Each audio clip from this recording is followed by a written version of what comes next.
Alright, back at it. What's going on, YouTube? Alright, I wanted to upload this video. And the video I'm going to make today is going to be on how to use Cypher. The Cypher, what that is you don't actually have to have a dyno tune.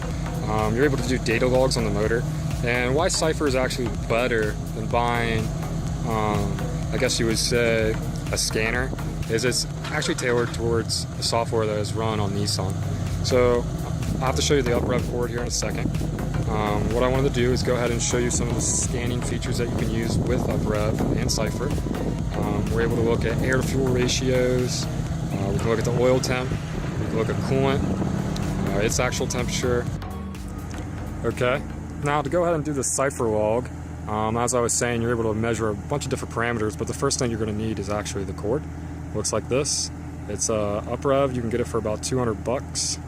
And for 200 bucks, then you're able to do all these different parameters, check your engine light. You can also do 0 to 60 times to see how fast your car is. So let's go ahead and get started. Let's see how the Cypher works, because I wasn't ever able to find on YouTube anyone showing me how to figure out how to use Cypher. So I had to figure it out on my own.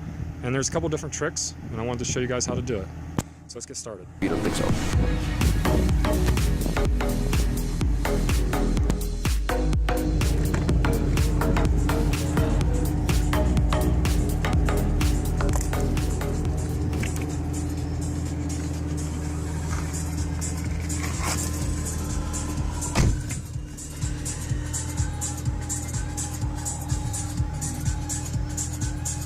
So first things first, we're going to take this cord right here, and right under here you're going to plug it into your OBD2, and it's always easier if you use it with the thumb facing this way, because then it always goes in.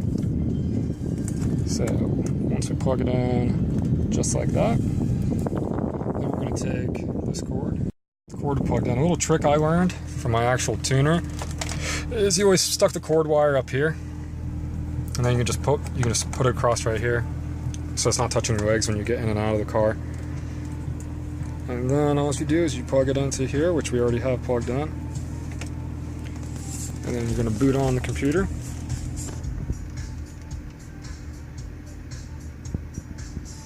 And there's me in the background on my cell phone.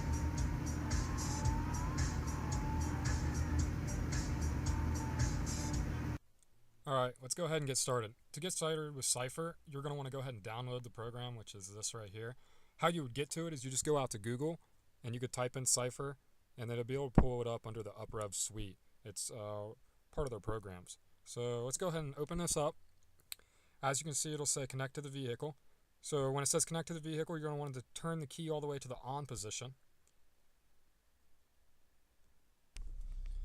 Okay, and once you have the key turned to the on position, this will actually highlight, and you'll be able to click on it. Just go ahead and click on connect the vehicle.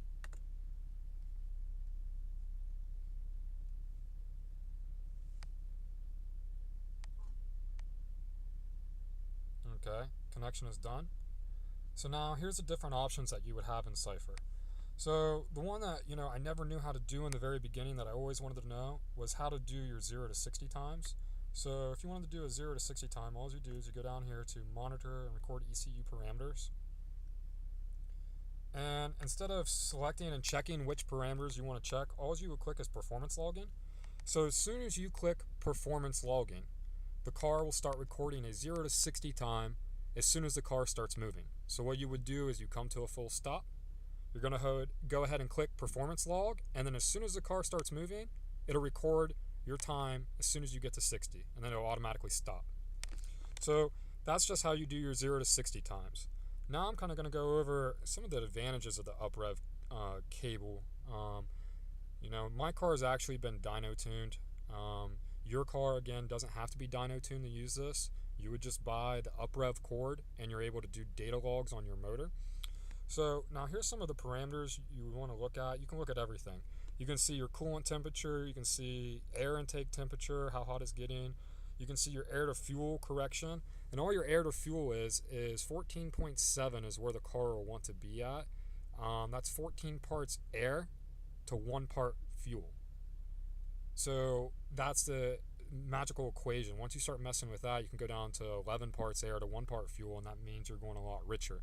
But we can look at this and we could see different parameters, say for your mass airflow sensor. We can actually look and see what it's running at. We can also look at the O2 sensors. So why don't I go ahead and do that for you right now. Let's go ahead and show you what that would look like. So I think I would have to have, I got correction.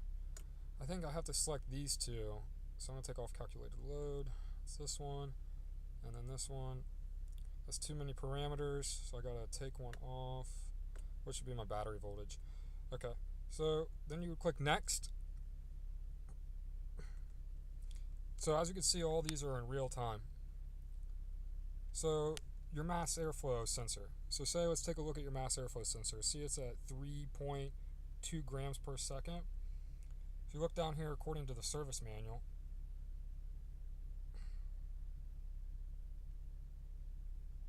let's see, I got in the air to fuel ratio. So say we're in the service manual and you want to look and see if you're within spec for your mass airflow sensor. Let's see. Ah, here it is. Mass airflow sensor. So if you look here, the spec on it,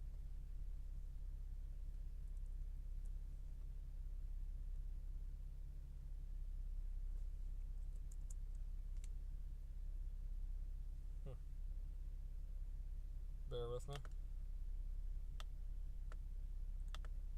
So as you scroll down, if you look here, the spec at idle is between 2 and 6 grams per gram meters per second. So if you go back to Cypher, if you look at it right here, we're right within spec at idle.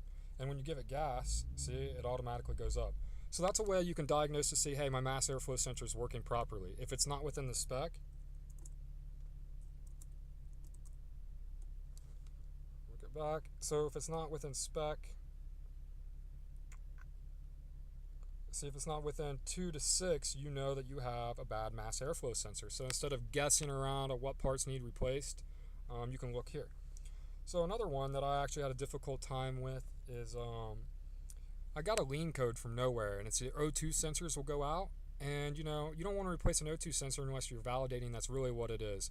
So after I'd already done all the other things, I knew it was the O2 sensor, but I wanted to see a way where I could actually check it out and validate it. So if I look here, let's see, so as we're looking here, yeah, so you can see my coolant temperature. Here's the bank that you can see here for my O2 sensor. So this O2 sensor, they're supposed to fluctuate in between 0.1 and 0.9 volts. And as they're fluctuating, you can actually see that the O2 sensor is working. And they'll be dead in the very beginning. It'll kind of flatline. So if I look here, I already took some logs from before.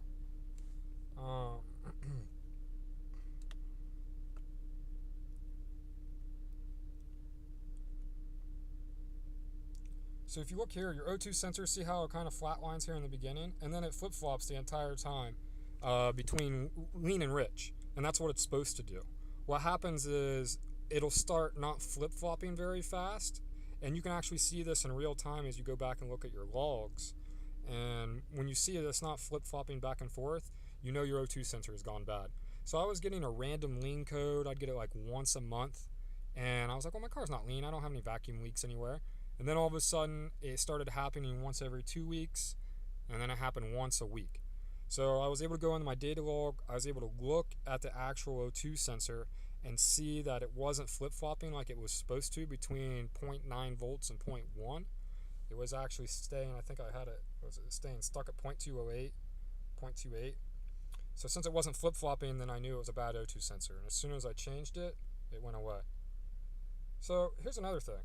So say you're doing Cypher, you know, these are your logs right now. We can see my air intake temperature's climbed a big bunch.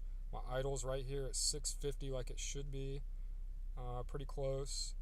See throttle position sensor. Here's your main two things too, is your air to fuel ratio. So all cars from the factory want to come at 14.7. That's where they want to go. 14 parts air to 1 part fuel. And as you can see here, my air-to-fuel ratio is exactly where it needs to be. Anything over 14.7 is lean. It means your motor's running a little hot and it's adding too much air, not enough fuel. Anything under 14.7, it could be getting a little rich. So with the tune, a normal car, it'll drop down to like 13, maybe low 12s with a basic, factory OEM setup. When they tune it, it'll drop all the way down to the 11s. When you floor it, this is under wide open throttle to give most power. So that's something else you can look at. Okay, so now after we've looked at the air to fuel ratio, okay, I wanted to kind of go over some baseline numbers here because I kind of went over basically air to fuel ratio and how that works. How it's 14 parts air to 1 part fuel is stoichiometric, I think is how you say it. So also just some baselines, because when I was doing this, I never really found any baseline numbers so I could compare and see, like, say maybe my oil temperature was too hot, or maybe my coolant was too hot. So I went out online to other forums and found baseline numbers and where I should be. And just from my experience, I'll tell you where it should be. Like oil temperature, it really 205 is perfect operating temperature where it should be.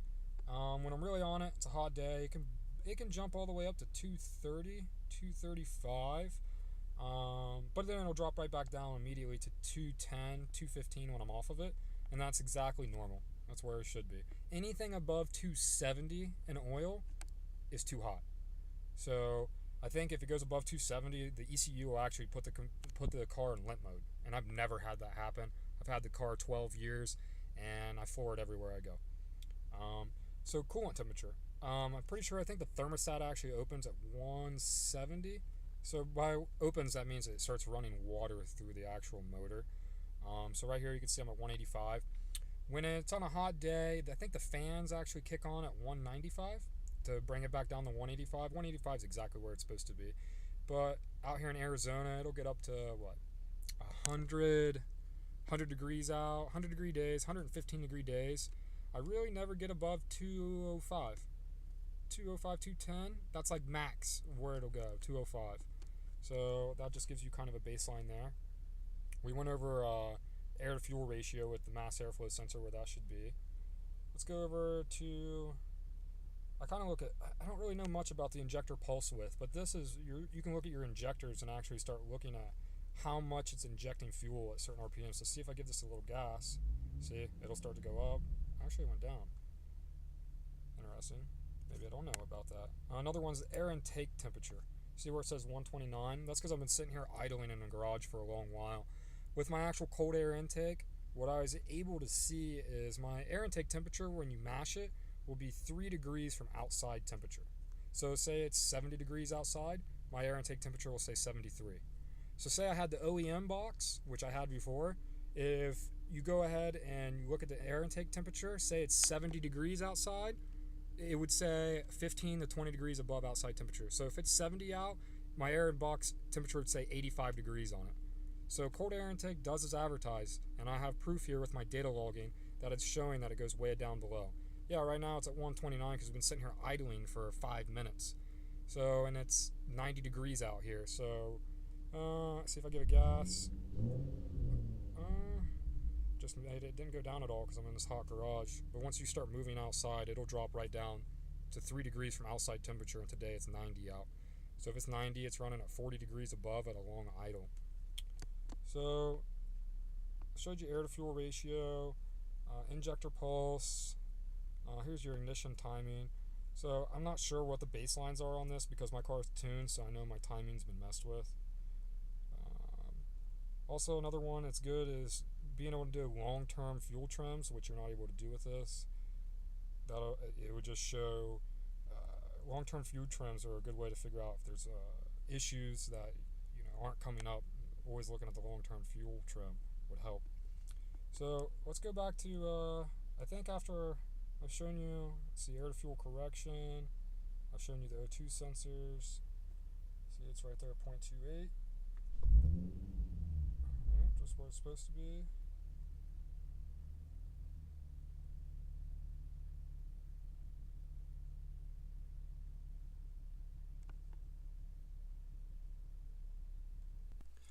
Okay, now I'll show you how to actually read the Cypher logs within Cypher. My very first time, when I got done with the file, I would just open it up in Excel, and that's not the way to do it. So yeah, as you can see here, well, these are some of my 0 to 60 time logs. I was getting a lot of wheel hop. That was with my OEM suspension still on, and I had a busted rear strut. So every time I was trying to, mash it out of the hole in first gear, I got a lot of wheel hop, and it's just hard on the transmission when you get wheel hop. So I only got a 5.7, 0 to 60. But with my brand new suspension, KW V3s, also getting a retune on my dyno tune, I'm pretty sure I could get that down high 5.1, 4.7. I mean, but I didn't launch it hard. I'm not trying to rip my tires off and the wheel hop. It was just making it bad. So don't look at those 0 to 60 times and think oh man, that's slow. I actually wasn't trying very hard on those. And sorry about the tangent on the time. So back to this. If you're opening an Excel sheet, that's the wrong way to actually look at Cypher logs. So I spent a lot of time looking at Cypher logs through the Excel sheet using, f of x function, trying to sort them by, it was just hard to view. So after about a month and a half, 2 months of viewing it that way, somebody's like, no, dude, you don't look at your Cypher logs through Excel, you actually open it through Cypher. I was like, oh, really? So I'll show you how to do that.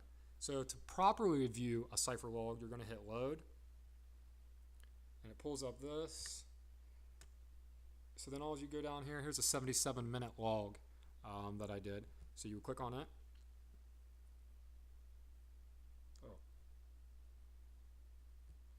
Oh, it's supposed to work.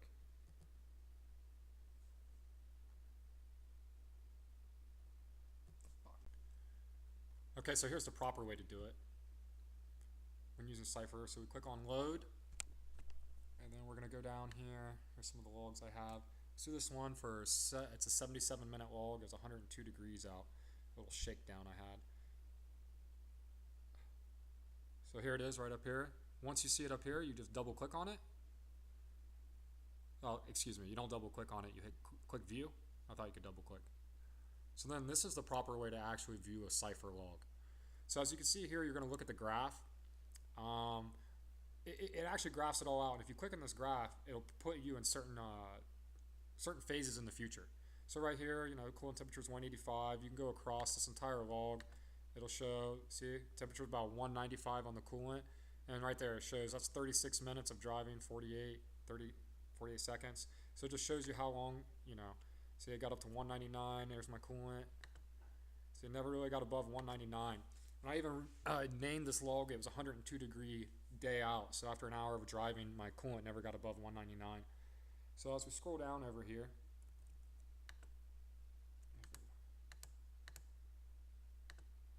well, while I'm recording this, now I can't freaking click the button over there to scroll it down. Alright, there it is. So let's see. That's actually a problem. Alright, I adjusted the screen here. So now as you scroll down, you can go down through each parameter. I'm a beginner here just trying to figure this all out, but I've been using Cypher for like 3 or 4 years, and just like with anything, the more you use it, you start recognizing stuff. So really you just look for patterns. As you're going down through this line chart, the hell's my computer moving so slow for? Come on. So there's the intake temperature, there's the timing, calculated load, my oil temps. So you can click anywhere here in this graph and look at where your oil temps are. Where's oil's 196? See, it's basically flatlined all the way across. 208, 205.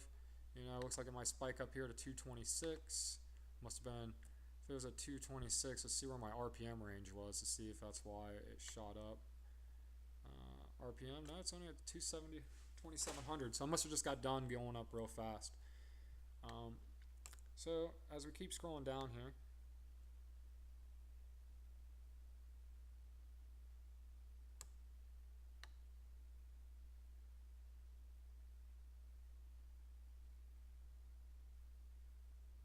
so you're just really basically a flat line means something's bad.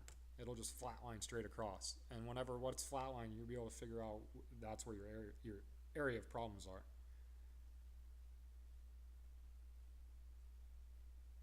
So yeah, I just wanted to go ahead and show you, this is what, a proper Cypher log, when you're actually doing your logs in Cypher, this is how you would go ahead and view the actual data that you're getting instead of viewing it in Excel. This is a much more efficient way. You can, click in times in the graph to help to see where you're at, and you can look at timing, look at calculated load, and there's a lot of different parameters that you can pick, but you're only allowed to think, I believe you only pick 20 at a time, even though there's like 80 listed.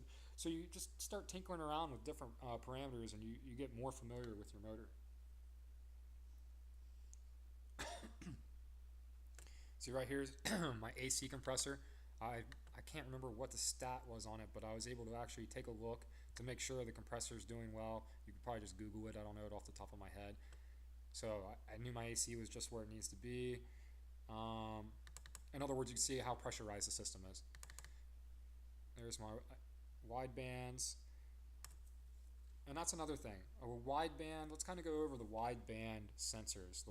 So let's take a look at where your actual wideband sensors would be at. You have 4 sensors, O2 sensors. There's 2 in front of the cat, and there's 2 behind the cat. So if you look here, right here would be the, I think it's bank 1, bank 2. Bank 3 and bank 4 is the wideband back here in the back. So bank 1 and bank 2, when it says those sensors go out, those are actually the O2 sensors that are located before the catalytic converter. Then when it says bank 3 or bank 4, that's showing which side it is. Bank 3, I believe, driver side, and bank 4 is passenger side, but that would mean after the cat. So that would be these sensors here. So those would be what you would be looking at on your data logs if you're trying to figure out about your O2 sensors. When they start to kind of poop out on you, the car will just throw regular lean codes, but sometimes the sensors might read accurately, and then sometimes they don't. So they're kind of temperamental, I guess you would say, when you're trying to figure out when to replace them. But if you're getting a random lean code out of nowhere and you've never replaced your sensors, it's time. Even though you want to sit there and deny, oh, it's not that, it's most likely your sensor, because that sensor is very sensitive. It's actually what is controlling the air to fuel mixture ratio in your engine. How much, fuel to what part air, to put it exactly where it needs to be at according to the specifications. And when that's not moving very quickly, the car won't run the way it should. So I hope this video, I was able to illustrate a little bit about Cypher and how it could actually help you view your INFINITI G35 or your 350Z and diagnose problems with the engine a little bit more easier. Alright, and that'll do it for my video. Thank you for watching. And just to go over a couple mods on my G35, it's been dyno tuned, has 37 wheel horsepower, 45 wheel torque. The mods that I've added to it are Motordyne Shockwave, You don't think so? Motordyne arc pipes, NWP 75mm throttle body, engine cold air intake, the long tube that goes down in front of the bumper. It's got the 5/16 spacer on it by Motordyne, also with Motordyne's MREV 2. And those are the mods that are done to my car. And thank you for tuning in and checking out how to use Cypher logs. I hope it was helpful, and please subscribe to my channel if you haven't. I'm going to actually decide to get a real camera instead of a cell phone and start making some pretty good videos. I know a lot of knowledge that I've yet to share, and it's probably about time I do so. Take care, and thanks for watching. You don't think so?